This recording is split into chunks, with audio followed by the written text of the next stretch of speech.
Hello friends, welcome to my channel. ಎಲ್ಲರೂ ಹೇಗಿದ್ದೀರಿ? ನಾನಿವತ್ತು ನಿಮಗೆ ನಿಮ್ಮ ಬಾಯಲ್ಲಿ ನೀರು ಬರಿಸುವ ಮಾವಿನ ಹಣ್ಣಿನ ಉಪ್ಪಿನಕಾಯಿ ಮಾಡ್ತಾ ಇರೋದು. ಏನಿದು ಮಾವಿನ ಹಣ್ಣಿನ ಉಪ್ಪಿನಕಾಯಿ ಅಂತ ಹೇಳಿದ್ರೆ ತುಂಬ ಹಣ್ಣಾಗಿರುವಂಥದ್ದಲ್ಲ, ಒಂದು ಮಾದರಿಲಿದು ಹಣ್ಣಾಗಿರುವಂಥದ್ದು. ಹಾಗೆ ನಾನಿಲ್ಲಿ ಯಾವ ಮಾವಿನಕಾಯಿನ ಯೂಸ್ ಮಾಡ್ತಾ ಇದ್ದೀನಿ ಅಂತ ಹೇಳಿದ್ರೆ ನಮ್ಮ ಮನೆ ಹತ್ತಿರನೇ ಬಿಟ್ಟಿರುವ ರಸಪುರಿ ಮಾವಿನಕಾಯಿಗಳಿದು. ನಾನು ಕೊಯ್ಯೋದಕ್ಕಿಂತ ಮುಂಚೆ ಎಲ್ಲ ಕಾಯಿಗಳಾಗಿ ಇದ್ದು ಕೊಯ್ದು 3 ದಿವಸದಲ್ಲಿ ಆ ಕಾಯಿಗಳು ಹಣ್ಣಾಗಿರುವಂಥದ್ದು.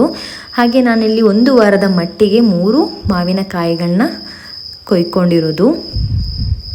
ಹಾಗೆ 3 ಮಾವಿನಕಾಯಿಗಳನ್ನ ನೀಟಾಗಿ ನೀರಲ್ಲಿ ವಾಶ್ ಮಾಡ್ಕೊತಾ ಇದ್ದೀನಿ. ವಾಶ್ ಮಾಡ್ಕೊಂಡ್ಮೇಲೆ ನೀಟಾಗಿ ಒಂದು ಬಟ್ಟೆಯಲ್ಲಿ ಒರೆಸ್ಕೋಬೇಕು. ಇಲ್ಲ ಅಂತ ಹೇಳಿದ್ರೆ ನೀವು ಮಾಡಿರೋ ಉಪ್ಪಿನಕಾಯಿ ಬೇಗ ಕೆಟ್ಟೋಗುತ್ತೆ. ಹಾಗಾಗಿ ಮಾವಿನ ಹಣ್ಣು ಅಂತ ಹೇಳಿದ್ರೆ ತುಂಬ ಹಣ್ಣು ಅಂತಲ್ಲ, ಕಾಯಿ ಅಂತಲ್ಲ, ಈ ರೀತಿಯಾಗಿರುವಂಥದ್ದು ಮಾವಿನ ಹಣ್ಣು. ಹಾಗೆ ಎಲ್ಲ ಮಾವಿನ ಹಣ್ಣನ್ನು ಕಟ್ ಮಾಡ್ಕೊಂಡಾಗಿದೆ. ಇವಾಗ ಮಾವಿನ ಹಣ್ಣಿನ ಉಪ್ಪಿನಕಾಯಿಗೆ ಬೇಕಾಗಿರೋ ಪದಾರ್ಥಗಳನ್ನ ಕೂಡ ರೆಡಿ ಮಾಡ್ಕೊಂಡಿದ್ದೀನಿ. ಅದು ಯಾವುದಲ್ಲ ಅಂತ ಹೇಳಿದರೆ, ಮೊದಲಿಗೆ ನಾನಿಲ್ಲಿ ಸ್ವಲ್ಪ ಎಣ್ಣೆಯನ್ನು ಬೌಲಲ್ಲಿ ತಗೊಂಡಿದ್ದೀನಿ. ಹಾಗೆ ಅದರ ಜೊತೆಗೆ ಚಿಲ್ಲಿ ಪೌಡರು 1 ಸ್ಪೂನು ಸಾಕು. ಯಾಕೆಂತ ಹೇಳಿದ್ರೆ ನಾನಿಲ್ಲಿ 3 ಮಾವಿನಕಾಯಿ ತಗೊಂಡಿದ್ದು, ಹಾಗಾಗಿ ಸಾಲ್ಟ್ ಪೌಡರು 2 ಸ್ಪೂನ್ ಆಗುವಷ್ಟು, ಮತ್ತು ಹಸಿಮೆಣಸಿನ್ಕಾಯಿ, ಸಾಸಿವೆ, ಅರಿಶಿನ ಪುಡಿ, ಬೆಳ್ಳುಳ್ಳಿ ಇವಿಷ್ಟನ್ನು ಹಾಕಿ ಸಿಂಪಲಾಗಿ 1 ವಾರದ ಮಟ್ಟಿಗೆ ನಾನಿಲ್ಲಿ ಮಾವಿನ ಹಣ್ಣಿನ ಉಪ್ಪಿನಕಾಯಿ ಮಾಡ್ತಾ ಇರೋದು. ಇವಾಗ ಕಟ್ ಮಾಡಿದ ಮಾವಿನ ಹಣ್ಣಿಗೆ ನಾನಿಲ್ಲಿ 1 ಸ್ಪೂನು ಚಿಲ್ಲಿ ಪೌಡರ್ನ ಹಾಕ್ಕೊತಾ ಇದ್ದೀನಿ. ಹಾಗೆ ಅದರ ಜೊತೆಗೆ ಅರಿಶಿನ ಪೌಡರ್ ಚಿಕ್ಕ ಸ್ಪೂನು, ಮತ್ತು ಕಟ್ ಮಾಡಿದ ಹಸಿಮೆಣಸಿನ್ಕಾಯಿ, ಬೆಳ್ಳುಳ್ಳಿ, ಹಾಗೆ ಸಾಲ್ಟ್ ಪೌಡರು 2 ಸ್ಪೂನು ಹಾಕ್ಕೊತಾ ಇದ್ದೀನಿ. ಇಲ್ಲಿ ಉಪ್ಪು ಜಾಸ್ತಿ ಆಗಿದ್ರೂ ಪರವಾಗಿಲ್ಲ. ಇವಾಗ ನಿಧಾನಕ್ಕೆ ಮಿಕ್ಸ್ ಮಾಡ್ಕೋಬೇಕು. ಹಾಗೆ ನಾನಿಲ್ಲಿ ಎಣ್ಣೆನ ಕಾಯಕ್ಕೆ ಇಟ್ಟಿದ್ದೀನಿ. ಹಾಗೆ ಇದಕ್ಕೆ ಸಾಸಿವೆನ ಹಾಕ್ಕೊತಾ ಇದ್ದೀನಿ.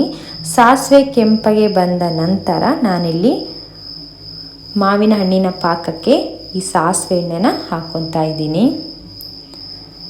ಸ್ವಲ್ಪ ಹೊತ್ತು ಈ ರೀತಿಯಾಗಿ ಮಿಕ್ಸ್ ಮಾಡ್ಕೋಬೇಕು. ಹಾಗೆ ನಿಧಾನಕ್ಕೆ ತಿರ್ಸ್ಕೊಂಡ್ರೆ ಇವಾಗ ಮಾವಿನ ಹಣ್ಣಿನ ಉಪ್ಪಿನಕಾಯಿ ರೆಡಿಯಾಗೋಯಿತು.